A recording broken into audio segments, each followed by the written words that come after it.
Gujarat tour का ये day 8 है। तो friends welcome back to my channel सेन्स नेस्ट, मैं रूबी सेन। तो फ्रेंड्स हम लोग अभी जा रहे हैं दीव, और हम लोग सोमनाथ से दीव जा रहे हैं। सोमनाथ से दीव का डिस्टेंस है करीब 83.7 किलोमीटर्स, और जो टाइम लगेगा करीब 1 आवर 35 मिनट्स। और जैसे कि आप जानते हैं कि यूनियन टेरिटरीज है दीव, और दीव में एंटर करने के लिए परमिट लगती है, और जो कि हम लोग कलेक्ट किए अभी इस ऑफिस से। दीव में एंटर करने के पहले इस तरह से चेक पोस्ट बना हुआ है जहाँ से आपको परमिट लेनी पड़ती है। दीव में एक छोटा सा एयरपोर्ट भी है, और दीव के जितने भी टूरिस्ट प्लेसेस है सभी कुछ मैं आपसे शेयर करूंगी, सो बने रहिएगा मेरे साथ।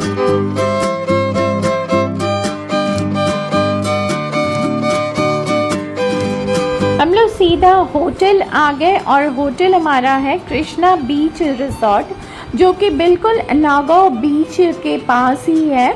और होटल में चेकिंग करने के बाद हम लोग रेस्ट लेंगे, थोड़ा सा रेस्ट लेने के बाद फिर हम लोग निकलेंगे।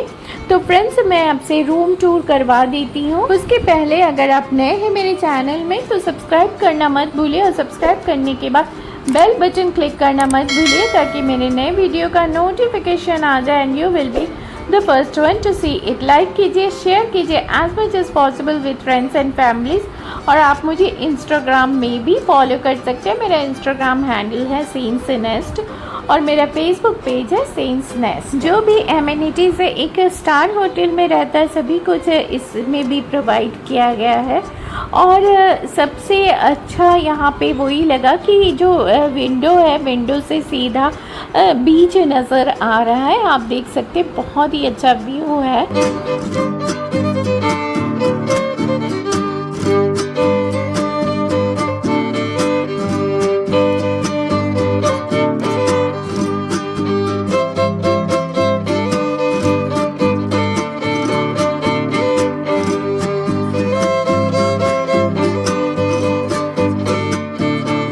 थोड़ी देर रेस्ट करने के बाद हम लोग तुरंत निकले, और हल्की हल्की बारिश हो रही थी इसलिए हम लोग छाता भी लेके निकले।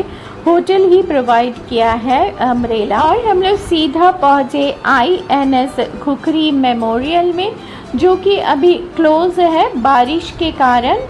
तो वहाँ से निकल के फिर हम लोग पहुँचे दीव फोर्ट। यहाँ पे एंट्री फीस लगती है, एंट्री फीस लेनी पड़ती है। दीव आइलैंड का ये सबसे फेमस और पॉपुलर डेस्टिनेशन है दीव फोर्ट। बोर्ड में लिखा हुआ है कितना एंट्री फीस लगता है, और बाकी डिटेल्स भी इस बोर्ड में लिखा हुआ है। यहाँ आपको गाइड भी मिल जाएगा। गाइड आपको एक एक चीज़ प्रॉपर वे में समझाएगा और हिस्ट्री पूरा बताएगा इस फोर्ट के बारे में। सारा कुछ डिटेल्स वो डिस्क्राइब करता है। तो हमने भी ले लिया है गाइड, और ये बहुत ही अच्छी तरह से हमें सब कुछ समझा रहा है।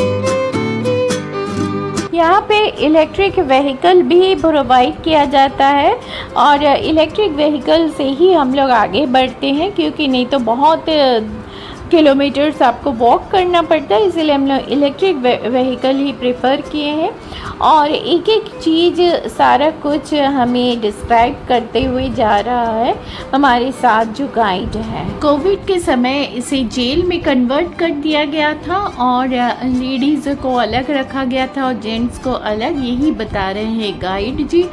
और यहाँ पे एक चर्च है वो भी नज़र आया, ये जो सामने है ये है चर्च। दीव में ज़्यादातर क्रिश्चियंस है, इसीलिए आपको चारों तरफ चर्च नज़र आएगा।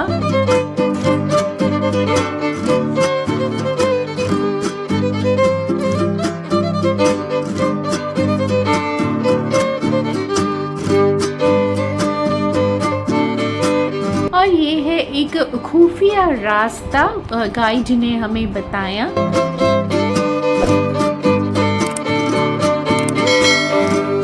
यहाँ पे बहुत ही ग्रीनरी है और वेल मेंटेन्ड है, ये जगह नीट एंड क्लीन है।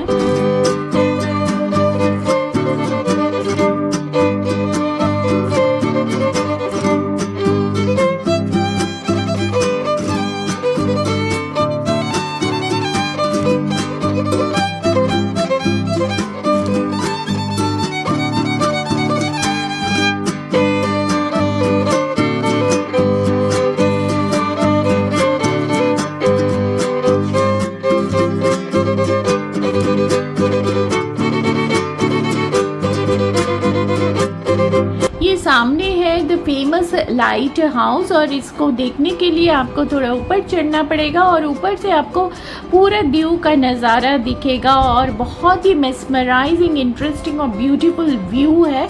यू कैन सी कितना सुंदर व्यू है यहाँ का।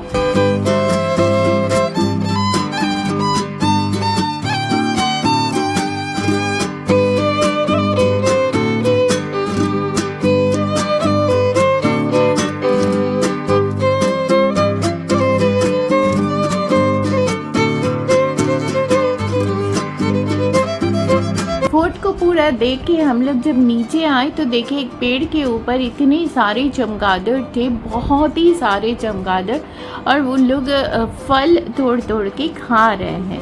उसके बाद हम लोग वहाँ से निकलते हैं और हम लोग जाते हैं एक दूसरी जगह।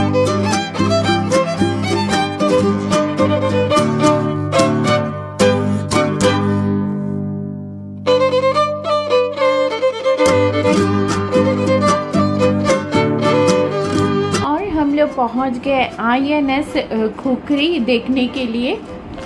यहाँ का व्यू भी बहुत ही मेस्मराइजिंग है, बहुत ग्रीनरी है और बहुत ही नीट एंड क्लीन है और बिल्कुल बीच के पास ही है, सी बीच के पास ही है।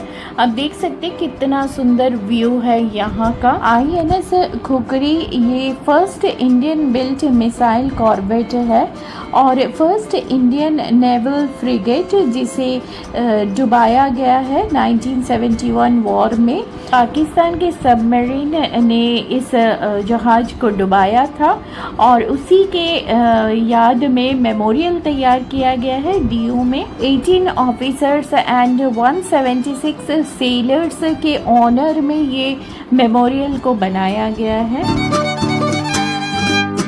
यहाँ का व्यू बहुत ही मेस्मराइजिंग है और आप देख सकते हो ओपन ऑडिटोरियम बना हुआ है। यहाँ पे कोई फंक्शन होता होगा और सामने बिल्कुल सी बीच, सी है, अरेबियन सी है। आप देख सकते बहुत ही ब्यूटीफुल नज़ारा है।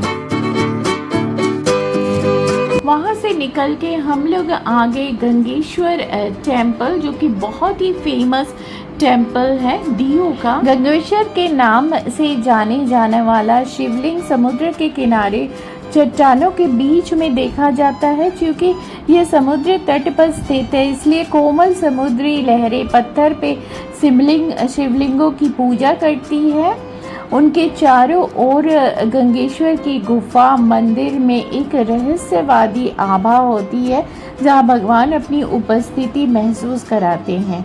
ऐसा माना जाता है कि 5 पांडवों ने अपने वनवास के दौरान इस मंदिर में भगवान शिव की पूजा की थी। सुबह के समय अगर आप विजिट करते इस जगह को तो आप देख सकते किस तरह से समुद्र का पानी अभिषेक करती है शिवलिंग का। कोकोनट वाटर के जैसी प्योर ड्रिंक नहीं हो सकता, इसलिए मैं यहाँ से निकल के सीधा हम लोग जाते हैं नागो बीच। और नागो बीच बिल्कुल हमारे होटल के पास है, कृष्णा बीच रिसोर्ट के पास ही है। नागो बीच में थोड़ी देर स्पेंड करने के बाद सीधा होटल जाएंगे और डिनर करेंगे, कॉम्प्लीमेंट्री डिनर करने के बाद नेक्स्ट डे हम लोग यहाँ से चेकआउट करेंगे इस होटल से और जाएंगे एक नई डेस्टिनेशन की तरफ। तो फ्रेंड्स, कैसा लगा आपको ये ब्लॉग मुझे कमेंट्स करके ज़रूर बताइएगा। तो मिलते हैं आप सबसे on my next interesting blog. Till then bye bye, stay safe, stay strong, stay healthy and stay connected with me.